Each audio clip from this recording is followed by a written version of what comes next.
Welcome to a spooky episode of Thrifting. As always, I'm going to check out the window decorations in the charity shops. This one's alright, yeah. I'm giving this one a 6. They've gone to some effort here. They've got the guy in the chair, they've got the spooky bats out, they've got a bit of cobwebs going on. Yeah, it's alright, it's alright. So, first off, we've got, Imagine Teacher, which is the true horror of Halloween, and Ponyworld, God. But then I saw Barbie 12 Dancing Princesses. Obviously, it's not spooky, but we are trying to look for some horror games today, so we'll see if we can find some. But yeah, CX sell it for £8. So £1.85 is alright. And the same with Lego Friends, that was £3.45, but CX sell it for a tenner. So two pretty okay DS games for cheap. I'm alright, I'll buy them. So yeah. Not bad. Not well. It might be horrifying, depending on your point of view. Really, do you find dolls scary? I suppose that shoehorns in a theme, doesn't it? So we're in Cashes now, and something actually spooky pops up. Everyone was happy with this. It's Haunted Mansion on Xbox. Unlike the horrible film from 2004 with Eddie Murphy. The game's actually alright. I bought it in the past, when it was coming up for Halloween and that. So I was like, yeah, I'll get this. It's kind of a rip-off of Luigi's Mansion. Not like full on, but there is like mechanics in the game that are similar. But we're in Cashes, so I thought I've got to bother my mate Lee, who works there now. So we'll go bother him that way. Getting your thrifting going. Feel thrift cop. Thrift bites. Like. Well, that's what's going in it. I'll turn him off now. That's a wrap. You heard him. Like and subscribe. We're Cash's sponsored this episode. But yeah, I'm having a look at the spooky window in British Art Foundation. This one's alright, yeah. Not. I don't think it's as good as the last one. It's good on merch, and I'm giving it a bit of atmos with my vape pen there. Giving it a bit of spooky atmos. But yeah, we're going to give this one a 4. Not bad British Art Foundation. Anyways, back in CEX, and I'm getting some more Mortal Kombat stuff. Mortal Kombat 11's 15 quid now on 360. But I had a bit of credit, so I was alright. And then I got Mortal Kombat versus DC, which was in a bit of it wasn't like the best condition. That was 6 quid. But as I say, I had the credit, so I wasn't too bothered. It's probably the one I traded in about 3 months ago. I have a feeling that sometimes when I go on these trade runs for something I want, it's probably ones I've traded in. Like anything good in CX, usually something I've traded anyways. But yeah, get these two. Mortal Kombat 11 and DC are both backwards compatible as well on Xbox One and X Series. Am I eyeballing Mortal Kombat 2 on Mega Drive, because that was another one I'd come to get, and I thought that was the only Mortal Kombat thing I wanted from in here. But when I had a look, they had the Blu-ray for the new movie, which I had mixed feelings about. There was some weird things about that movie, like the tattoo thing was weird, but Kano kind of carries the whole film because the guy who played Kano was just like acting his ass off. So I decided to get it. I got Mortal Kombat 2, which was 22, and then I got the Blu-ray for the new movie, which was only 5, which was good. Yeah, some Mortal Kombat clobber for my collection. Came with the book as well. The book was a bit beat up, but it was alright. You usually don't even have the book, do they? I was thinking, I was looking at the cash, like, yeah, this is definitely the one. This was the one I got for my birthday, like 1994. Do you ever do that? Buy stuff from CX and think, yeah, this is the one I had back in the day. It's just like, see a little blemish on it, and think, yeah, this is the same one. It's probably not. It's probably not the same one, but I like to speculate, don't you? But yeah, good Mortal Kombat fodder. We're happy with that. Dove House didn't have an out in the window, but they did have a spooky display in the actual shop. So I'll give them a 4, because I've got that Beware No One Leaves thing up in my house at the moment. That's one of our lasses' new acquisitions. This one, though, however, the Dove House Down Chance, it's not really bringing it, I'm afraid. I'm going to give it a 1, because it's a 1 skull and a branch and a Harry Potter costume. Nah, we're not no good. I might have increased the score, because I did have Mortal Kombat X in the shop for me. It was £3.50. I don't know if that's a good price or not. I didn't check it, but I was just so surprised to see a Mortal Kombat actually in the wild when I've been going to see X to get most of them. A special edition of Black Ops as well, but it was £7. It might have been worth it, but I don't know how much that one goes for. But I can't imagine it being any more than £7.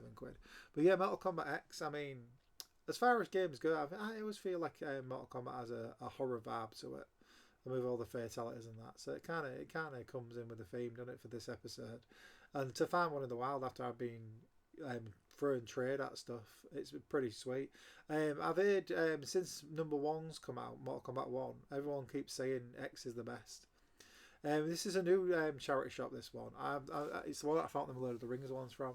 And you know what? It's kind of chaotic. There's a lot of stuff going on here. But I think it's alright. I'm going to give it a 6 as well. Just for the ordered chaos. Just like skeletons everywhere. Loads of clobber out. That's what I want to say. That's like what I associate with Halloween. This kind of window where they've just gathered up anything sort of horror related they could find and slammed it in the window. So we're back in CEX looking for some spooky games, and Chop to Your Drop. I've picked this up previously on an episode. I think I traded it in since then, because sometimes the trade goes up and down, so I'm always like looking for trade fodder. And it was probably like not spooky season when I traded it in, but it's interesting because it uses the Resident Evil 4 controls and that. I got House of the Dead 2 and 3 back, which I did get early this year, and then traded it in again because I got the Dreamcast version. But then I was like, I'll get the Wii version again. Same with House of the Dead Overkill. I think I traded that in again this year, because it was back when I was in that big light gun phase. And then I ended up needing some credit for some, so it just got sacrificed. So I got them back because I still had a fair whack of credit left because I traded all the Mario games in from last time. Resident Evil Archives, I got that. I did get the GameCube version a while back, but I wanted to get that one because you can use the classic controller, and I've got the SNES one. So the idea of playing Resident Evil 0 with the SNES controller really appealed to me. For the same reason, I bought Remake Archives version as well off eBay for £7 last night, because I'm like, imagine being able to use the SNES controller of Resident Evil. It just appealed to me.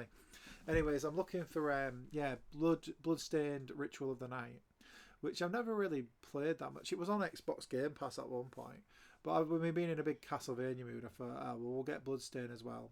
I don't think there's a physical copy of the other one, is there? But Ghostbusters, I've decided to get that as well because it's an unusual version. It's like cartoony in it, but I think the Wii version takes use of the motion controls as well. So that's it's probably going to be interesting because I did complete the 360 version. So yeah, Ghostbusters, House of the Dead Overkill, House of the Dead 2 and 3 Returns, Bloodstained, Dead Rising, Chop to Your Drop, and Resident Evil 0. A good stash of horror games right there. I'm pretty happy with that. It's quite surprising how many horror games are on Wii, to be fair. Didn't realise there was that many, but there is. Another spooky window. This gets no points because it's autumnal and there's nothing horror. You get no points. Andy's Hospice, and God have mercy on your soul. Putting fucking leaves in the window. So we're in Cash It In, and I seen Don't Knock Twice. It's. I thought it was just a VR game because I've seen it here a bunch of times, but apparently not. You can use the control as well, because I think games like this, when you move around the level, sometimes make me feel sick on VR. So I was like, I didn't want to pop on it because I thought, if it's just VR and I can't play it, it's going to be a bit of a waste of money. But no, apparently you can play it with the controller as well, because it looks shit your pants scary. So I thought. I think it's based on is there a film called Don't Knock Twice as well? I think I might have seen it, but I can't remember. But yeah, it's about like a witch and that, so it looks pretty fucking spooky. So I decided to get that one. Now I was eyeballing these Sony speakers. I did get that Bluetooth speaker last time, but it's all right. It's just lacking a bit of oomph. And I was like, but £25 for the XRS 12. I've got the XRS 13, but it doesn't have a AUX input. That one does. So I decided to get it. It was £25, which is a decent price for what it is. They're usually about 40-50 quid, these Sony speakers. So I thought, you know what, it's a nice little backup. I'll have that one because I can put the other one that I've got in the garden, and then I'm not thinking. I've not got any room that I've got a speaker in it now. I'll probably have to connect different devices. I have a different playlist running because you can't connect them like twice. You can only do it unless it's the same model. You can't look them up stereo. So that's everything I got this time thrifting. If you like this video, be sure to thumbs it up and subscribe to the channel. If you want to see what I'm up to, you can always check Twitter at twitter.com/thriftbites. You can read the old blog at thriftbites.com. You can catch me live at twitch.tv/thriftbites, where we're doing Castlevania The Adventure right now. I'm speedrunning that. And you can see all these re-uploaded on Odyssey at odyssey.com. And that's it. Thanks for watching. I'll see you all later.